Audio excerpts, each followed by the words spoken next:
His phone was in his hand. He'd been staring at it for 20 minutes, scrolling through his contacts, looking at names, people he'd helped, people he'd been there for, at 2 a.m., at their worst. When no one else showed up, he'd been there. And now it was his turn. Now he was the one drowning. Now he needed someone, anyone, just one person, to show up, to care, to ask if he was okay. He scrolled past his brother, the one he'd lent $8,000 to, never paid back, never even brought up again. Past his best friend of 15 years, the one whose marriage he'd saved, whose mother's funeral he'd organized, whose kids he'd watched for free dozens of times. Past coworkers, past neighbors, past people whose names were in his phone because he'd helped them. And he kept scrolling, waiting for a name to feel safe, waiting for someone who would answer, who would drop everything the way he always had for them. But as he reached the end of the list and started again from the top, he realized something. Something that made his chest tight, made his hands shake, made him want to throw the phone across the room. There was no one. Not because they were bad people, not because they didn't care, but because he'd never let them see him like this. He'd never asked. He'd never needed. He'd been strong, always strong, the rock, the helper, the one who fixed things. And now that he was broken, he didn't know how to make that call. And he wasn't sure anyone would answer if he did. He'd been the strong one for as long as he could remember. It started young, maybe too young. His parents divorced when he was 12, messy, painful. His mom fell apart, his dad disappeared, and someone had to hold things together.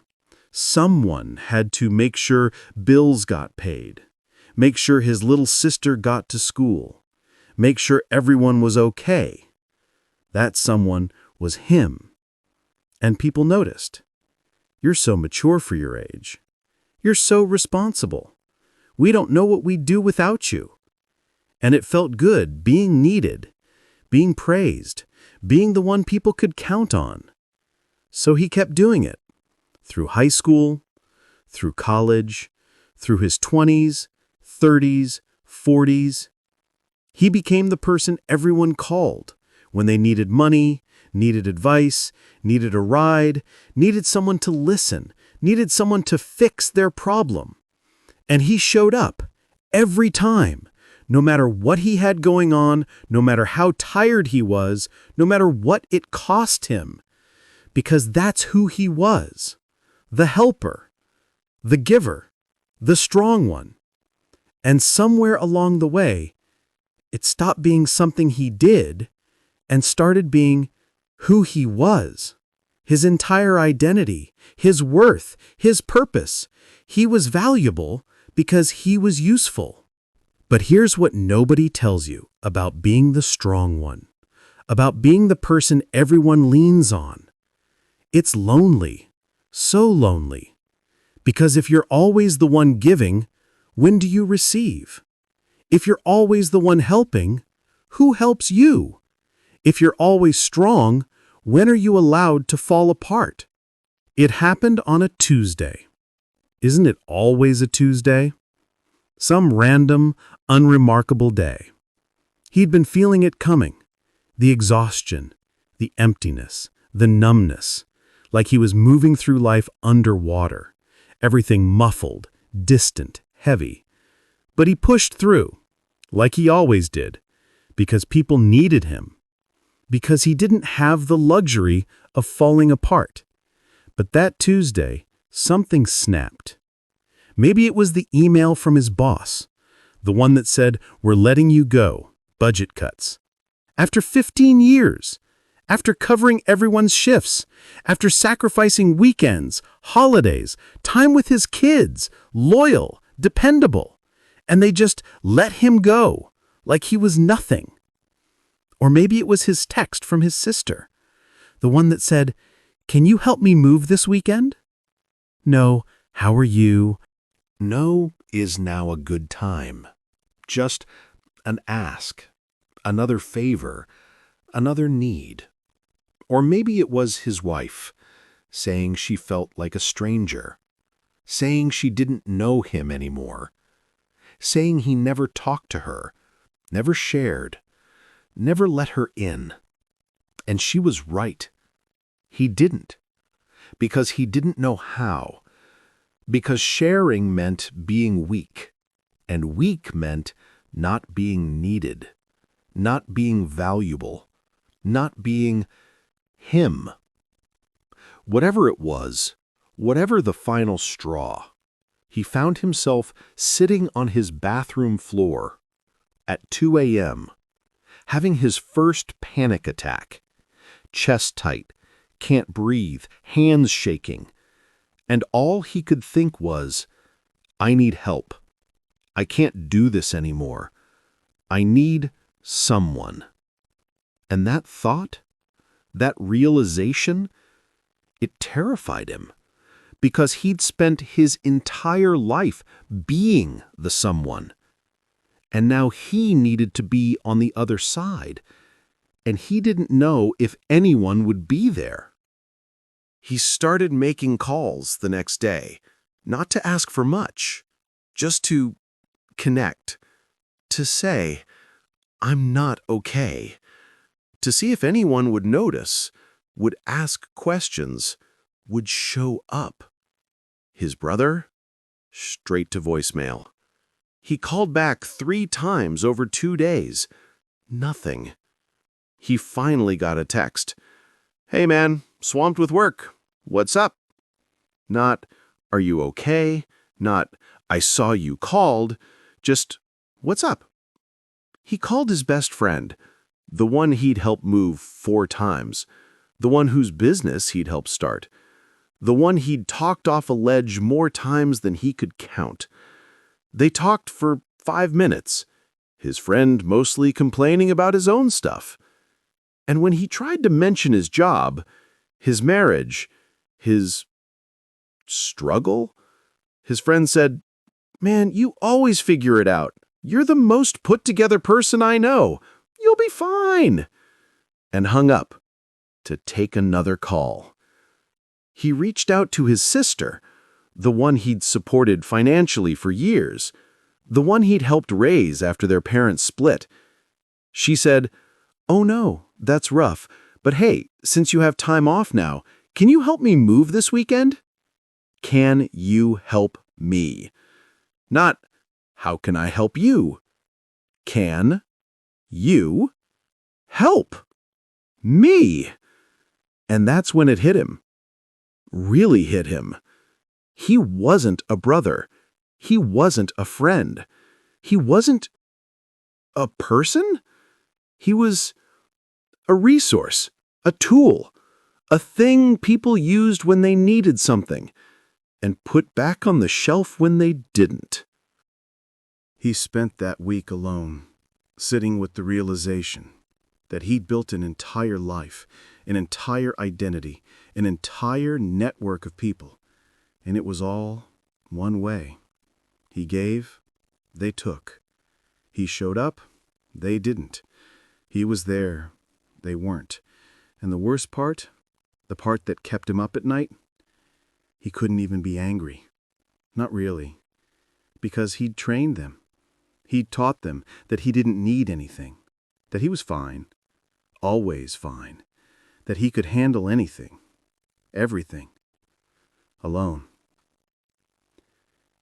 He'd built walls around his vulnerability, wore strength like armor, never asked for help because asking meant weakness, and weakness meant not being valuable, not being needed, not being him. So they believed it. They believed he was fine. They believed he didn't need support. They believed the mask. And now he was drowning behind that mask, and no one could see, because he'd made sure they couldn't. This is a story about the cost of always being strong, about what happens when you spend your life being there for everyone else and no one's there for you. Not because they're bad people, but because you never let them see that you needed them to be. His name is Michael. He's 46 years old. And this is the story of how he learned, the hardest way possible, that strength isn't carrying everyone. Strength is knowing when to ask someone to help carry you. Michael was 12 when he learned what it meant to be needed. His parents' divorce wasn't just messy, it was catastrophic. His mom would cry for hours in her bedroom. His dad moved to another state and sent checks, sometimes. Someone had to make sure his little sister ate breakfast. Someone had to forge permission slips. Someone had to answer when teachers called about missed conferences. That someone became him. And the adults noticed. They praised him for it. "You're so mature, so responsible. Your mom is lucky to have you." And something shifted inside him. He'd found something valuable, something that made people look at him differently. Being needed felt like being loved. Being relied on felt like being important. So he leaned into it, became more of it, made it his identity. In high school, he was the friend everyone called at midnight. The breakups, the fights with parents, the panic about college applications. It's down the phone for hours, talking people down, giving advice, being there.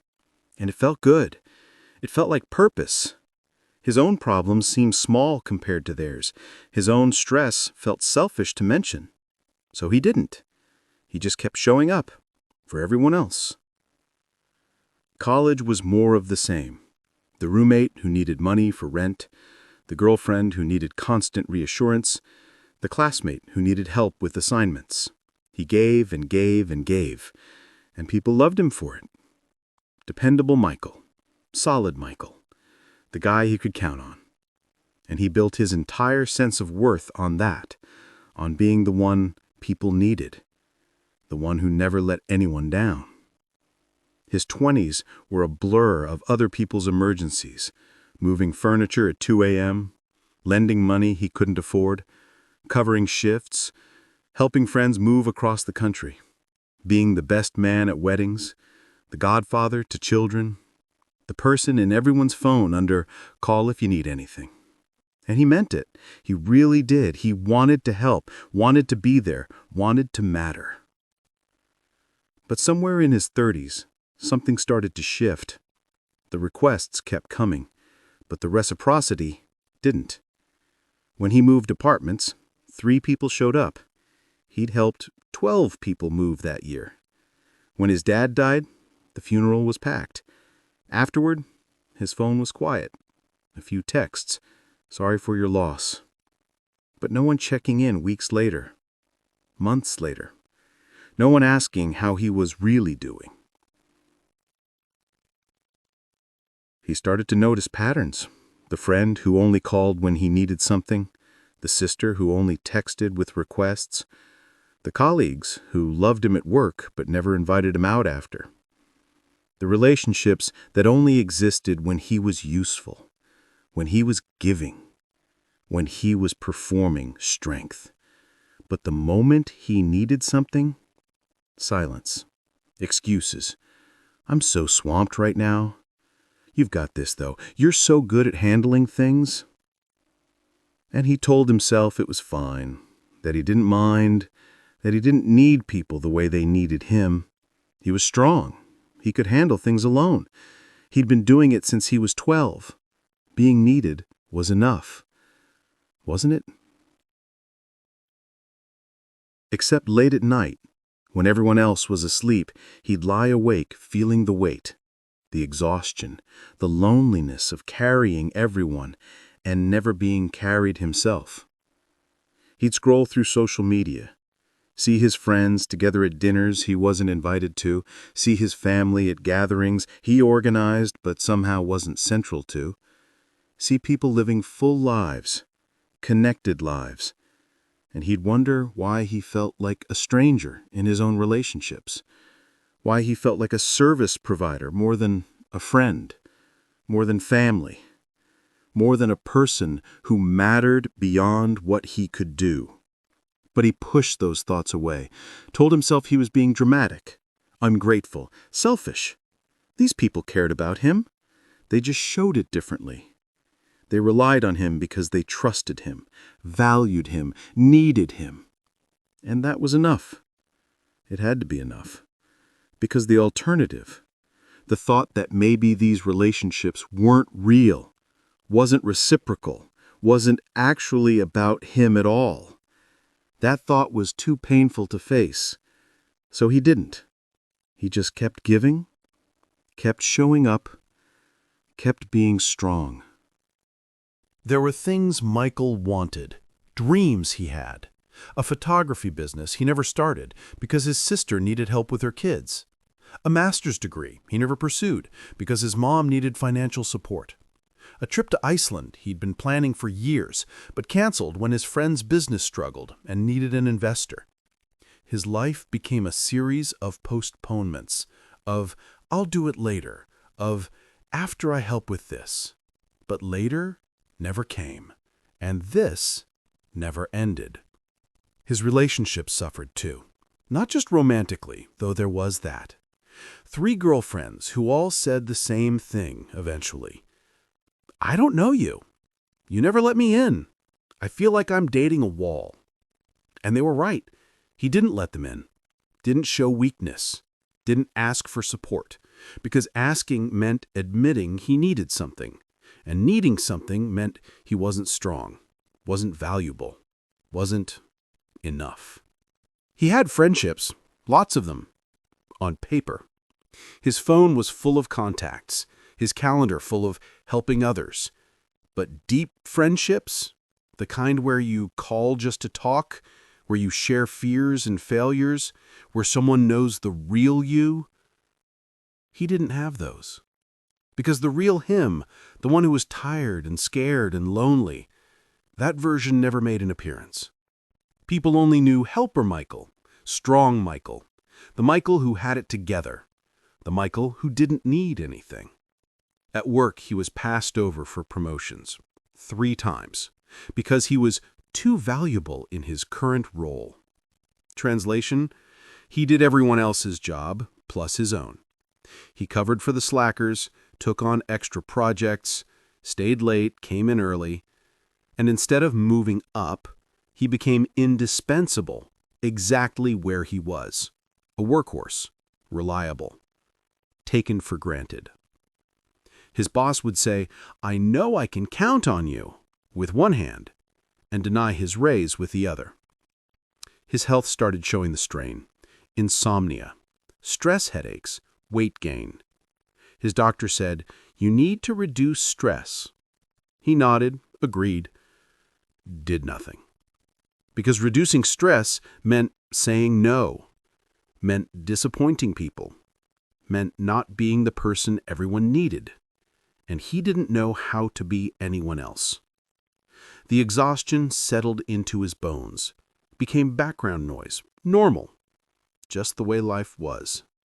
He stopped celebrating his own wins, because whenever something good happened to him, someone needed something. He got a bonus at work. Great. His brother immediately asked to borrow money. He finished a project he was proud of. Wonderful. His mom called crying about something. He learned to keep his good news quiet, to minimize his successes, because sharing them meant someone would need him to share, to give, to help. And he didn't have the energy to celebrate and give simultaneously. His grief happened in private. When his dad died, he organized everything: the funeral, the estate, supporting his mom, his sister, fielding calls from relatives. He held everyone together and fell apart alone, at night, in his car, in the shower, where no one could see. Because showing grief meant burdening others, and he was the one who handled burdens, not created them. So he swallowed it, pushed it down, added it to the weight he was already carrying. The loneliness was constant. Not the kind where you're physically alone, the kind where you're surrounded by people and still feel invisible. Where everyone knows your name, but no one knows you. Where you can be in a room full of friends and family and still feel like you're watching from outside. Like you're not really there. Just a function, a role. Helper Michael. Not Michael. Just the helper. He started testing the theory. Stopped reaching out first. Stopped initiating plans. Stopped being the one to call. And the silence was deafening. Days would pass, weeks, until someone needed something.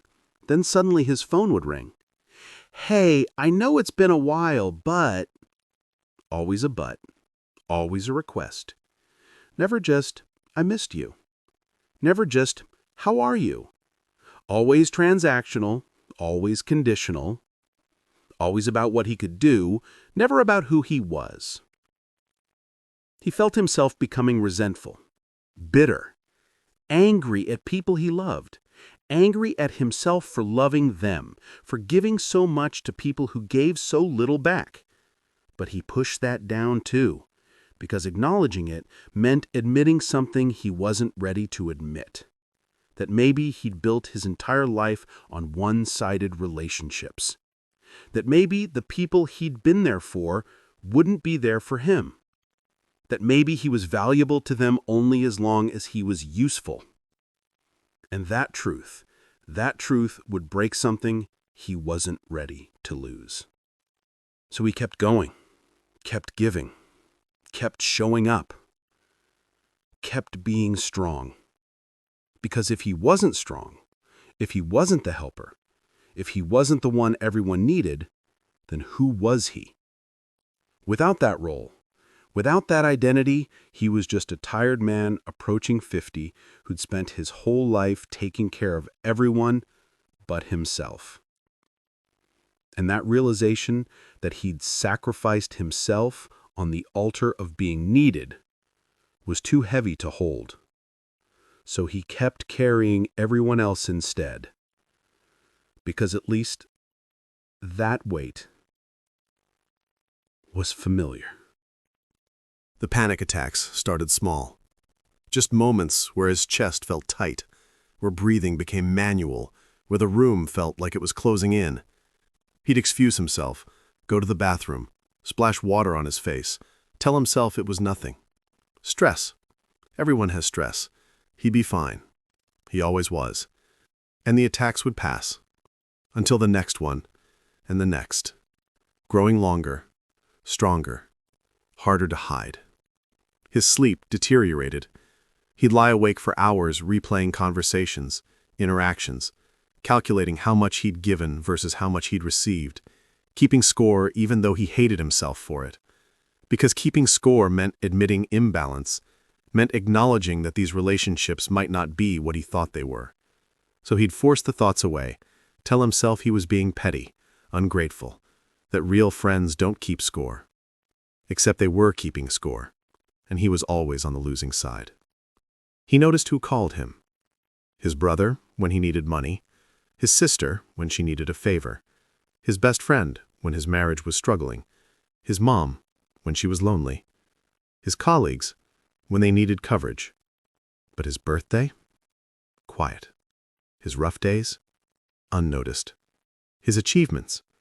Met with brief congratulations before the conversation turned to them, their problems, their needs, their lives. He was the supporting character in everyone's story, and no one seemed to notice he had a story too. There was a moment, a specific moment, when he saw it clearly. His friend Tom called. Third time that week. Tom's girlfriend had left. He was devastated, needed to talk, needed support, needed Michael to drop everything and come over. And Michael did, like he always did. Sat there for 4 hours, listening to Tom process his heartbreak, giving advice, being present, being there. And then Tom said something. Said, "Thanks, man. I don't know what I'd do without you. You're so lucky you don't have this kind of drama." Lucky.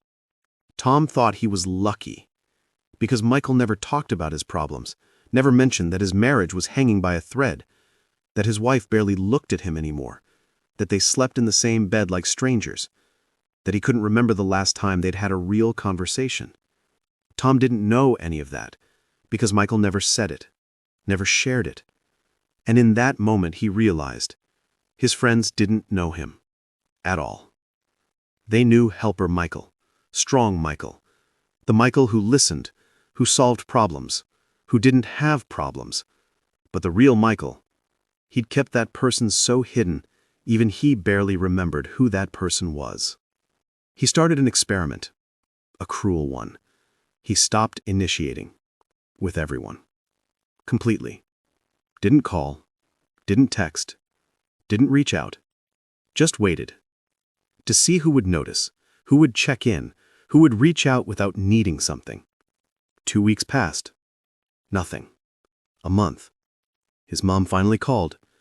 "You're so quiet lately. Is everything okay? Oh, by the way, can you help me with my taxes?" Even the check-in came with a request. Even concern was transactional. The resentment grew. He'd catch himself having imaginary arguments, telling people off in his head, setting boundaries he'd never actually set, saying no to requests he'd end up saying yes to. The anger would simmer just under the surface, at work, at home, at every family gathering where someone inevitably asked him to do something, fix something, handle something. And he'd smile, say of course, say no problem. And inside he was screaming, exhausted, drowning, desperate for someone to see it, to ask, to care, without him having to perform, without him having to ask, without him being anyone but the person they needed. His body rebelled. Migraines that lasted days, back pain that wouldn't quit, stomach issues. His doctor ran tests. Everything came back normal. "It's stress," the doctor said. "Your body is telling you something." But he didn't need his body to tell him. He knew. He just didn't know how to stop. Didn't know how to be anyone other than the person everyone needed. Didn't know if people would stick around if he wasn't useful, wasn't strong, wasn't always available, wasn't always there. And the scariest part, he started fantasizing about disappearing. Not suicide, not exactly. Just vanishing. Going somewhere no one knew him, where no one had his number, where he could exist without being needed, without being used, without being helper Michael. Just Michael. Whoever that was. He'd daydream about it. A cabin in the woods, a different city, a fresh start. But he knew he wouldn't do it. Knew he couldn't. Because his identity, his worth, his entire sense of self was wrapped up in being there for everyone. Who was he if he wasn't that? He didn't know. And he was too afraid to find out. The email came at 9:47 a.m. on a Tuesday. Michael was at his desk. Coffee going cold, inbox overflowing, the usual. His boss wanted to see him. He figured it was another project, another urgent thing only he could handle, another "I know I can count on you." He walked into that office thinking about his afternoon, about helping his mom with her computer, about covering Tom's shift so Tom could go to his kid's recital, about being everyone's solution, like always. His boss didn't sit down, didn't waste time. "We're making some changes, budget cuts. Your position is being eliminated." 15 years? 15 years of early mornings and late nights, of taking on extra work, of being the reliable one, the one who never complained, who never said no, and they were eliminating him, like he was a line item, like he was nothing. "We appreciate everything you've done," his boss said. But appreciation doesn't pay bills, doesn't acknowledge loyalty, doesn't mean anything when you're being discarded. He packed his desk in a daze, walked to his car, sat there for an hour, staring at nothing. The first call he made was to his wife, to tell her, to process it, to hear her say it would be okay. She picked up on the third ring. "Hey, I'm in the middle of something. Can I call you back?" He said yes, like he always did. She didn't call back. Not that day, not the next, not until he came home and told her in person. Her response? "Well, you'll find something else. You always do." You always do. Like it was that simple. Like he was invincible. Like losing his job, his identity, his purpose was just a minor inconvenience. She didn't ask how he felt, didn't offer comfort, didn't seem to understand that he was falling apart. Because he'd never fallen apart before. He'd always handled things. So she assumed he'd handle this too. And he would. Because he had to. Because no one else would handle it for him. The next day, he called his brother. The brother he'd lent $8,000 to. The brother whose rent he'd covered more times than he could count. The brother who called him whenever life got hard. He didn't ask for money. Didn't ask for anything, really. Just needed to hear a friendly voice. Needed someone to say, "That sucks, man. I'm here for you." His brother answered, "Hey, perfect timing. Listen, I'm in a bind. Can you spot me $500 till Friday?" Michael said he just lost his job. His brother said, "Oh, damn, that's rough. But just till Friday, I'll pay you back."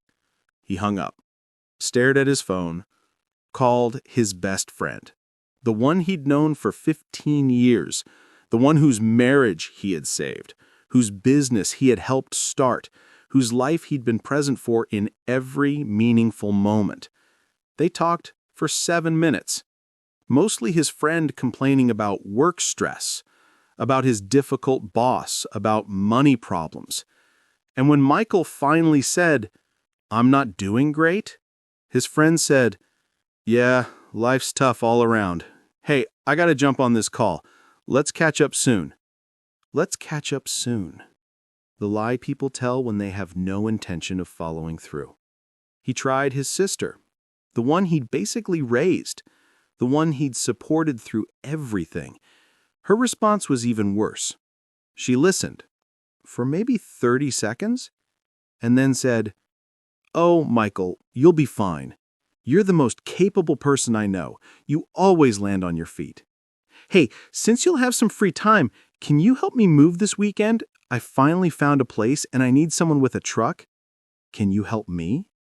Not, "How can I help you?" Can you help me?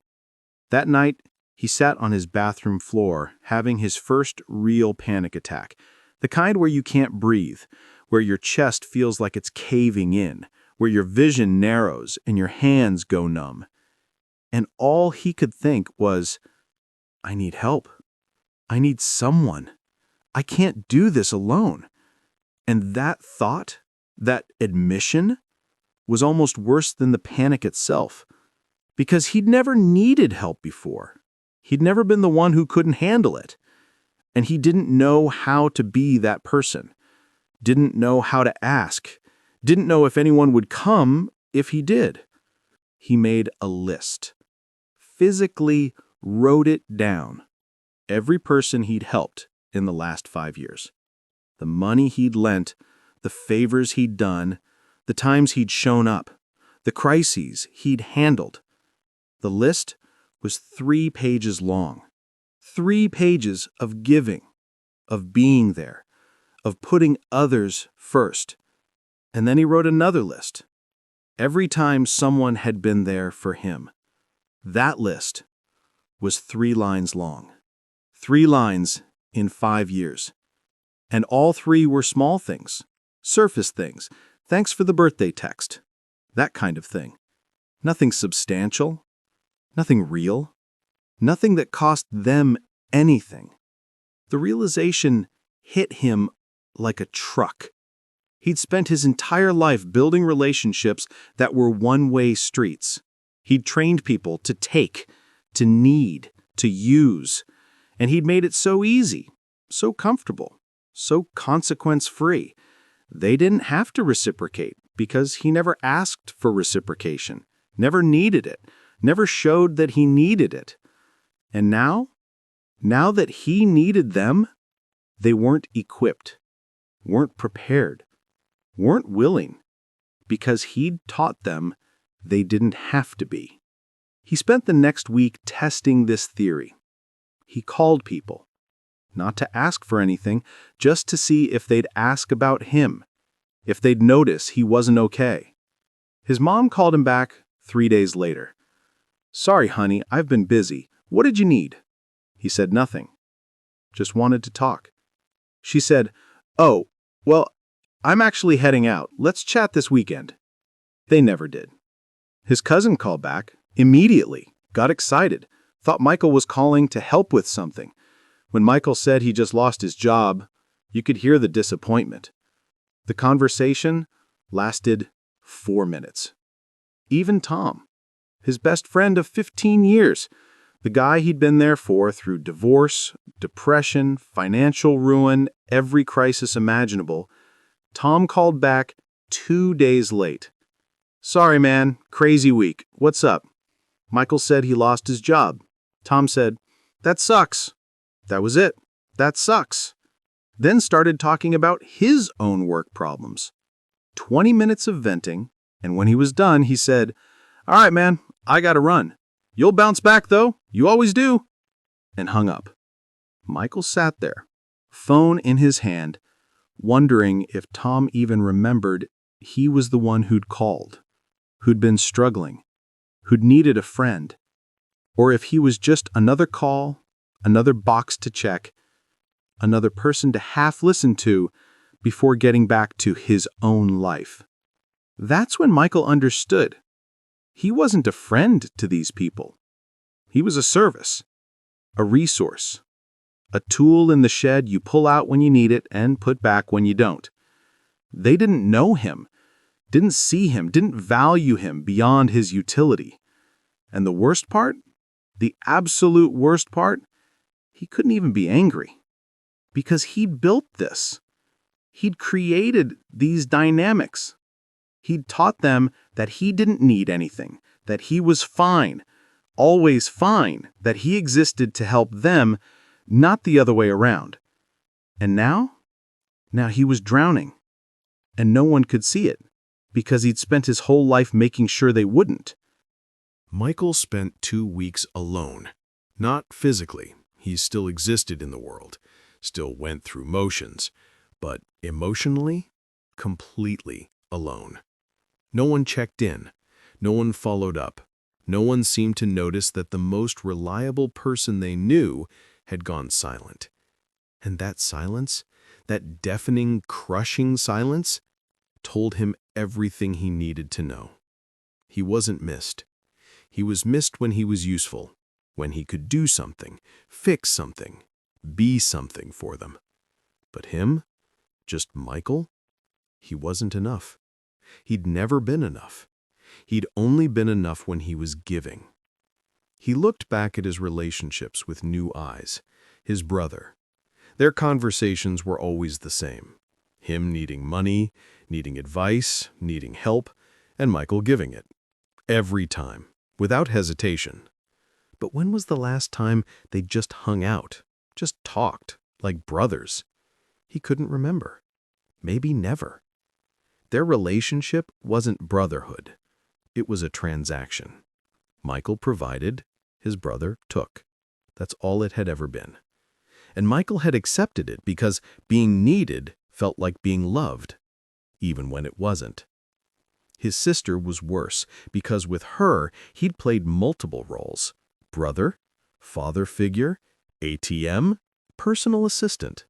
He'd raised her, supported her, been there for every single moment of her adult life, and she'd taken it as her due, never questioned it, never thanked him beyond surface pleasantries, never reciprocated, never thought to, because in her mind, this was just who Michael was, the helper, the giver, the one who made her life easier.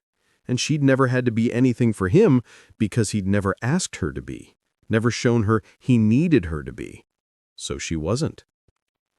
His friends? He went through them one by one. Tom, who he'd known for 15 years. What did Tom actually know about him? That he was reliable, that he gave good advice, that he'd drop everything to help. But his dreams, his fears, his struggles, Tom didn't know any of it, because Michael never shared it, and Tom never asked. Their friendship was Michael showing up for Tom. That was the entirety of it. When Michael stopped showing up, stopped reaching out, stopped being available, the friendship simply stopped, because there was nothing else holding it together. His coworkers, people he'd worked with for over a decade, people he'd covered for countless times, people who'd called him a friend, when he was let go, 3 people reached out. One was HR, required to. One was his former boss, guilty conscience. One was a coworker asking if Michael could give him his parking spot. That was it. 15 years. And he could be replaced, forgotten, moved on from in a week. Because he was never a person to them. He was a role. The guy who helped, the guy who covered shifts, the guy who made everyone else's job easier. Without that role, he was nobody. To them and to himself. Even his wife, his own wife, he'd been so focused on being strong for her, being a provider, being dependable, being the husband who never burdened her with his problems, that he'd stopped being a partner, stopped being vulnerable, stopped letting her see him, and she'd stopped trying to see him. Their marriage had become another transaction. He provided stability. She provided what? Presence? Companionship? Barely. They were roommates, polite strangers, 2 people going through motions. And he'd done that. He'd created that by never letting her in, by making himself a support beam instead of a person. The truth crystallized, brutal and clear. He'd spent his entire life confusing being needed with being valued, confusing utility with worth, confusing service with love. He'd been needed by everyone, valued by no one. Because value requires seeing someone as a whole person, with needs, with limits, with humanity. And he'd never let anyone see that. Never shown his needs, never set limits, never claimed his humanity. He'd been a function, a tool, a resource. And tools don't get loved. They get used. And he'd been used up, completely, entirely, until there was nothing left. And here's the part that broke him. The part that made him understand why it hurt so much. It wasn't just that people had failed him. It's that he'd failed himself. He'd sacrificed himself, his dreams, his health, his happiness, his authenticity, all of it, on the altar of being needed. He'd made himself small so others could be big, made himself invisible so others could be seen, made himself empty so others could be full. And he'd done it willingly, gladly, because it was the only way he knew how to matter, the only way he knew how to be valuable, the only way he knew how to be anything.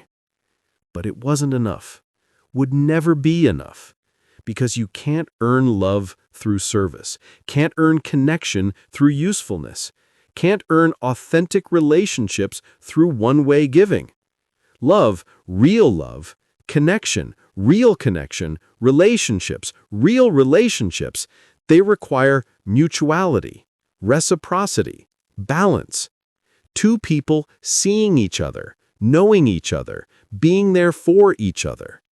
And he'd never had that, never even come close, because he'd never let anyone close enough, never revealed enough of himself, never asked for enough in return, never demanded more than he was getting.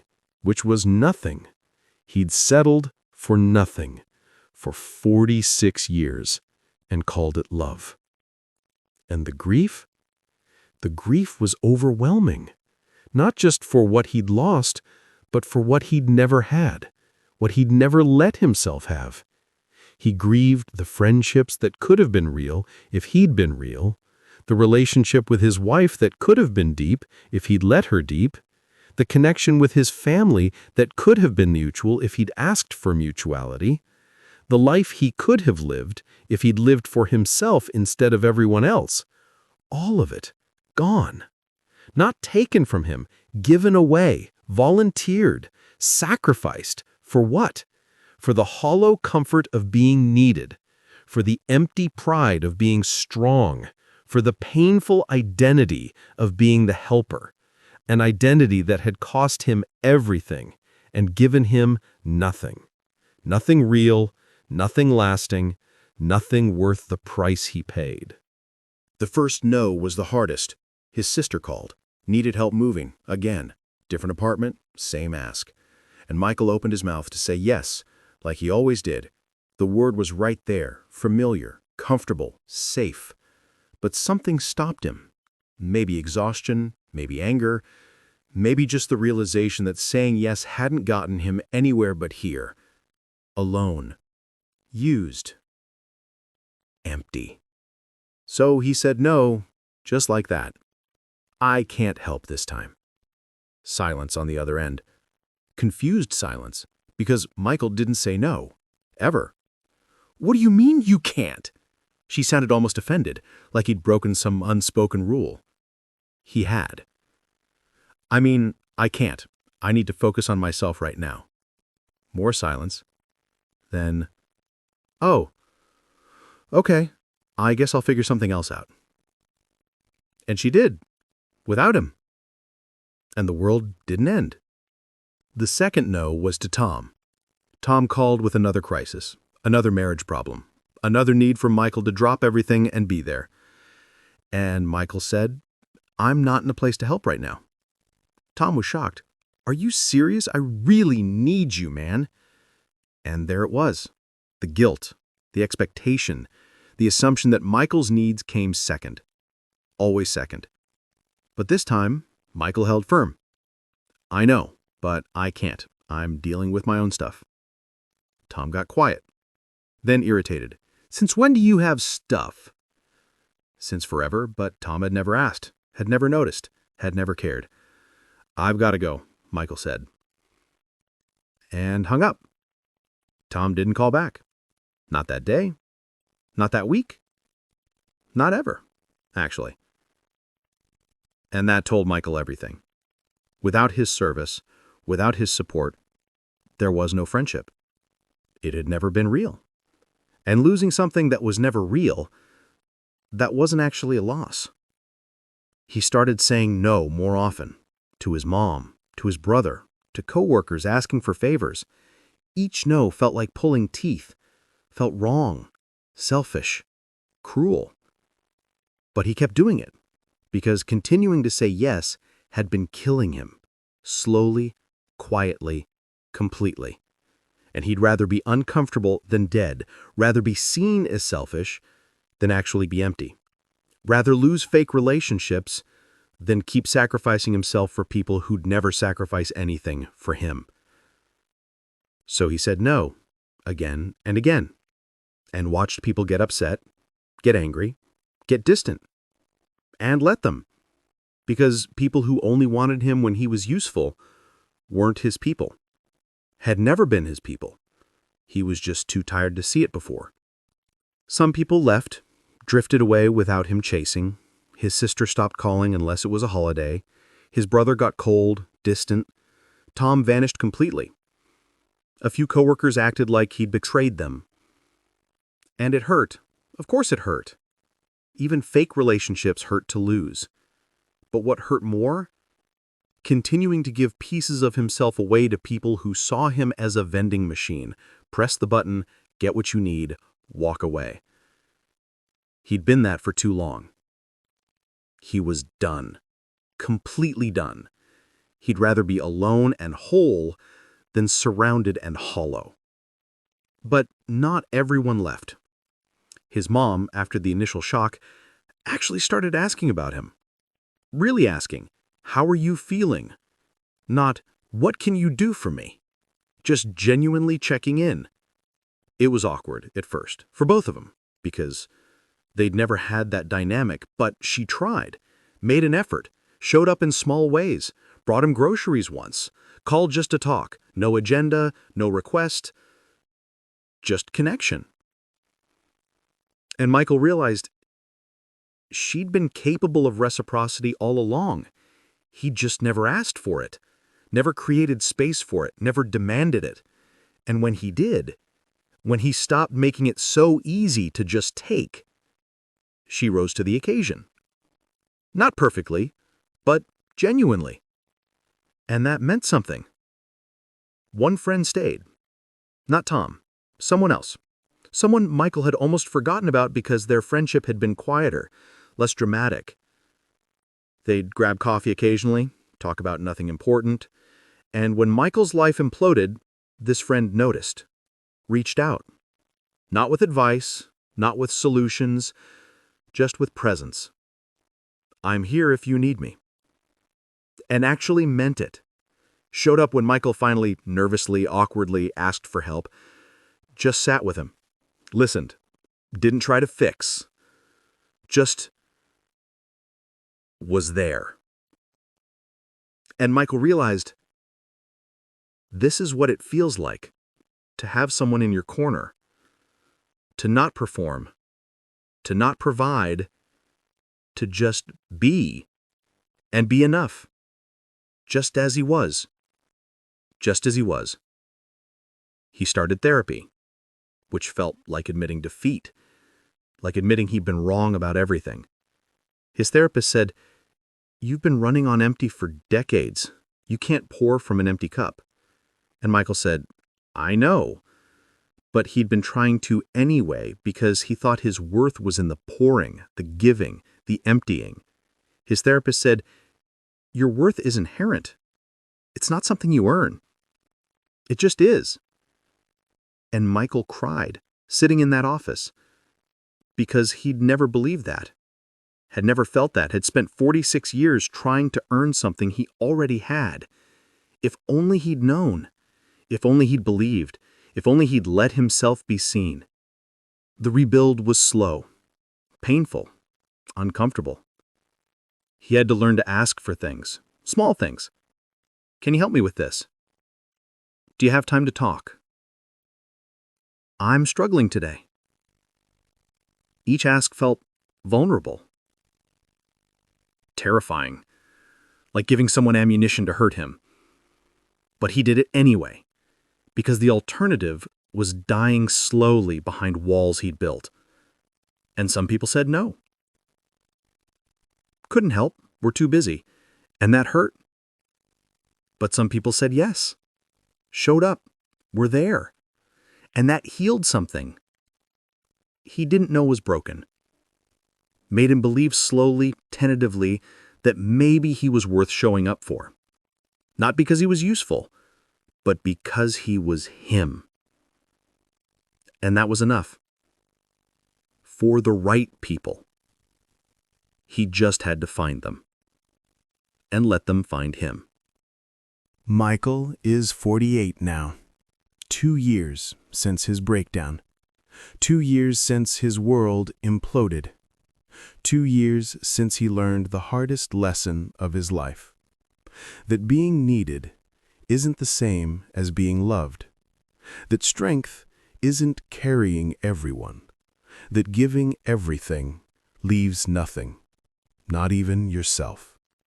He's different now. Quieter, more selective, more boundaried, more whole. Not perfect, not healed, but not hollow either. Not empty, not performing, just existing as himself. And that's enough. He still helps people. He's not heartless, not bitter, not closed off, but he helps differently now, with boundaries, with limits, with reciprocity. He helps people who help him back, who see him as a person, who value his presence as much as his assistance. The rest, he lets them figure it out, lets them struggle, lets them learn. And it's not cruel, it's necessary. Because carrying people who won't walk on their own, that's not helping, that's enabling. And he'd enabled everyone for too long, including himself. Enabled his own martyrdom, his own emptiness, his own slow disappearance.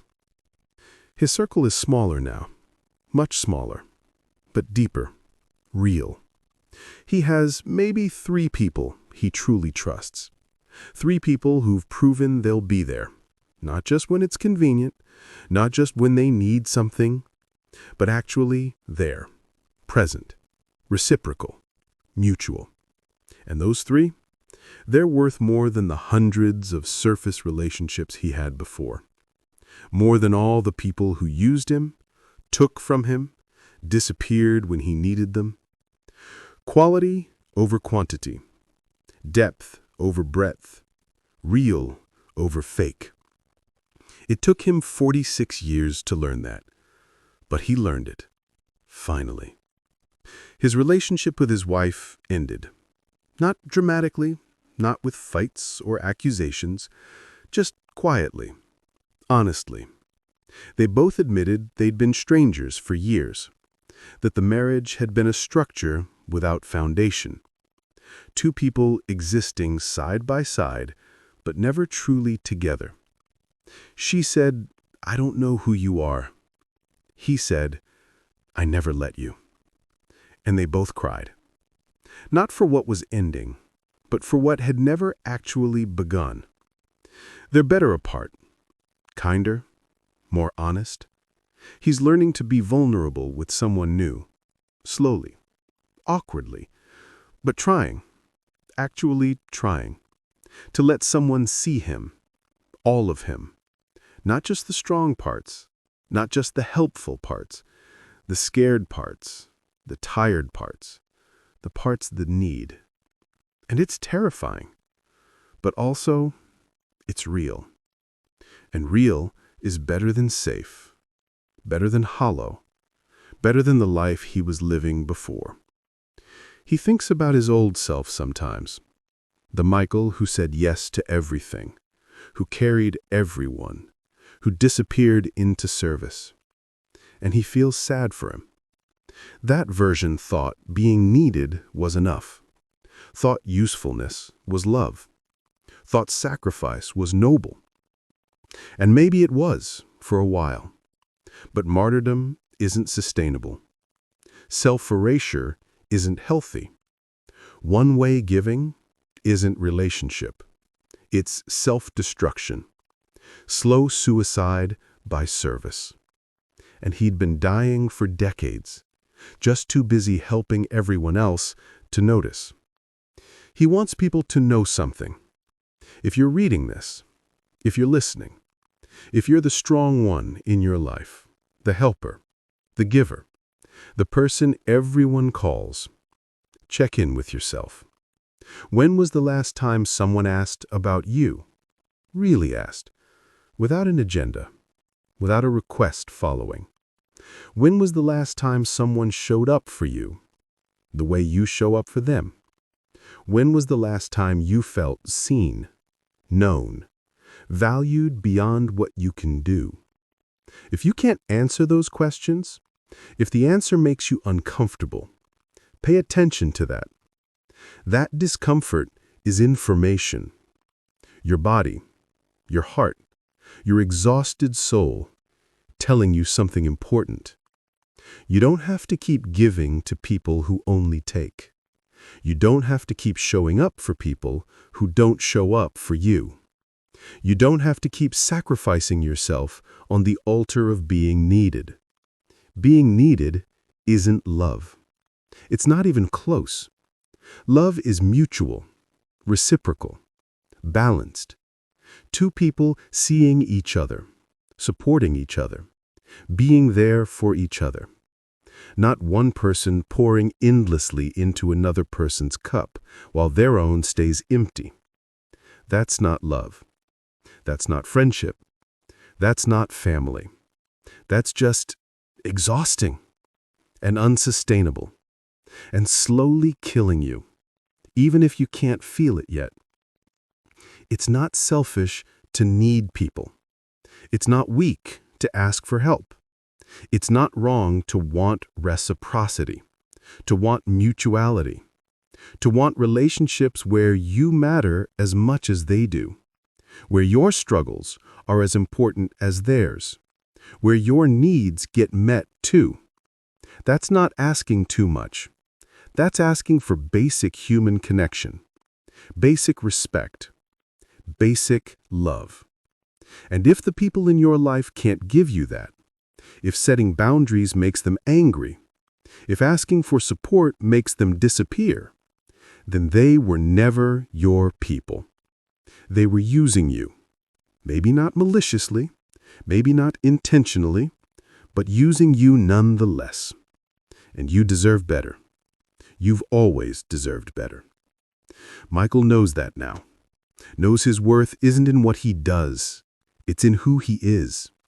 Knows that being strong means knowing when to ask for help, means knowing when to say no, means protecting himself as fiercely as he protected everyone else, means choosing people who choose him back, means building relationships that fill him up instead of drain him dry, means existing as a whole person, with needs, with limits, with humanity, not as a function, not as a tool, not as a resource to be used and discarded, but as a person, worthy of love, worthy of care, worthy of the same energy he'd been giving everyone else for free for too long, for almost his entire life.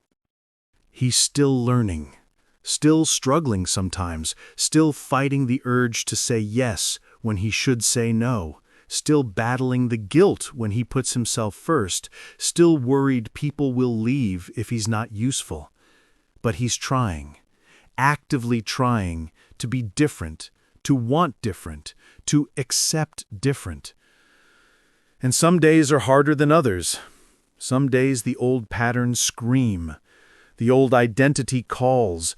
The old martyrdom feels comfortable, familiar, safe. But he resists, pushes through, chooses himself, because he knows now what he didn't know before, that you can't love others well if you don't love yourself, can't be there for others if you're not there for yourself, can't pour from an empty cup, can only give resentment, exhaustion, the last drops of the self that's been bled dry.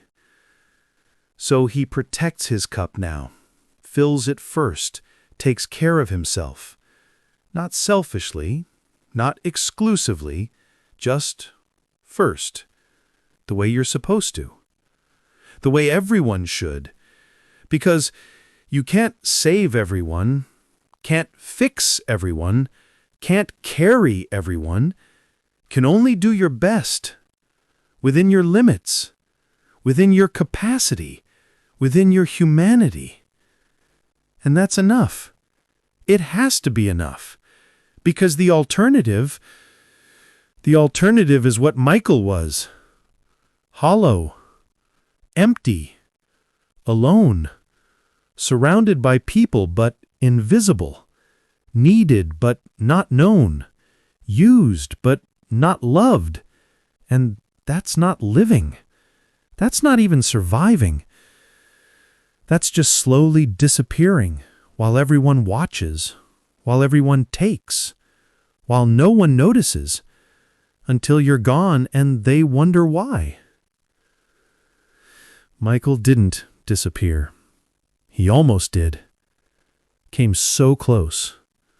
But he pulled back, rebuilt, changed, not into someone new, into someone real, someone whole, someone who knows his worth, someone who demands reciprocity, someone who won't settle for being needed when he deserves to be loved.